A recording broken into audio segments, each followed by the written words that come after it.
Praise the Lord. இன்றைக்கும் கூட ஒரு அழகான ஒரு மோட்டிவேஷன் வேர்ட்ஸ் மூலமா அவங்க எல்லாருமே சந்திப்பதில் எனக்கு மிகுந்த சந்தோஷம். நீதிமொழிகள் 17ஆம் அதிகாரம் 22ஆம் வசனம். மன மகிழ்ச்சி நல்ல ஔஷதம், முறிந்த ஆவியோ எலும்புகளை உலர பண்ணும்.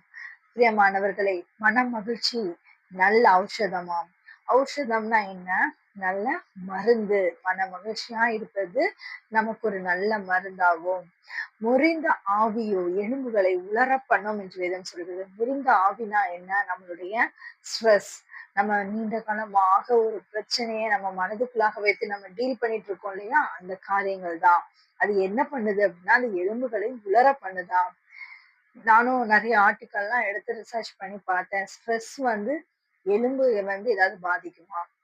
நிச்சயமாக பாதிக்கிறதா. நம்மளுடைய ஸ்ட்ரெஸ்ஸுனால நம்ம அதிகமான கவலையில நம்ம இருந்துட்டு இருந்தோம்னு வைங்களேன், நீண்ட நாளாக நம்ம அப்படி இருந்துட்டு இருந்தோம்னு வைங்களேன், அது நம்மளுடைய சரீரத்துல கார்டிசால் அப்படிங்கிற ஒரு ஸ்ட்ரெஸ் ஹார்மோனை அதிகப்படுத்துது.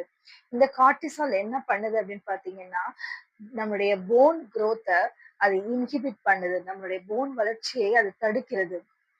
அது நம்முடைய போன் உறுதியா இருப்பதை அது தடுத்து போன் ரிசாப்ஷனை அதிகப்படுத்துதாம். போன் ரிசாப்ஷன் நடந்துச்சுன்னா என்ன ஆகும்?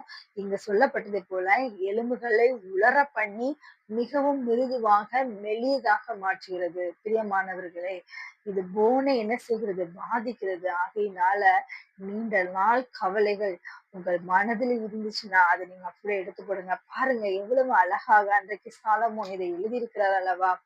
ஒரு தரிசனத்தை கண்டுதானே அவர் இதை எழுதியிருப்பார் இல்லையா? முறிந்த ஆவியோ எலும்புகளை உலர பண்ணும். அது மாத்திரமல்ல, நீதிமொழிகள் 15ஆம் அதிகாரம் 30வது வசனத்துல இப்படியாக இருக்கிறது. நற்செய்தி எலும்புகளை புஷ்டியாக்கும். எப்படியா? நற்செய்தி எலும்புகளை புஷ்டியாக்குமாம். உங்களுக்கும் எனக்கும், தேவ பிள்ளை ஆகிய உங்களுக்கும் எனக்கும் எது நற்செய்தி? இயேசு கிறிஸ்து மாத்திரம்தான் நற்செய்தி.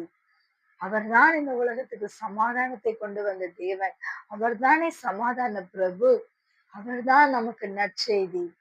சகல மனிதர்களுக்கும் சொல்லப்பட்ட நற்செய்தி நாம் இயேசு கிறிஸ்து. பிரியமானவர்களே, நற்செய்தி எலும்புகளை புஷ்டியாக்கும் என்று வேதம் சொல்லுகிறது. ஆகையினால இன்றைக்கும் அநேக காரியத்தினால நீங்க கவலைப்பட்டு கொண்டிருக்கிறீங்களா?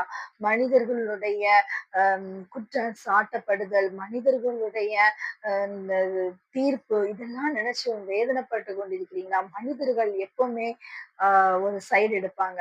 Humans take sides. அதாவது என்ன அப்படின்னா, ஒரு மனிதர் இருந்தாங்க அப்படின்னா அவங்க யாராவது ஒரு பக்கம் என்ன செய்வாங்க?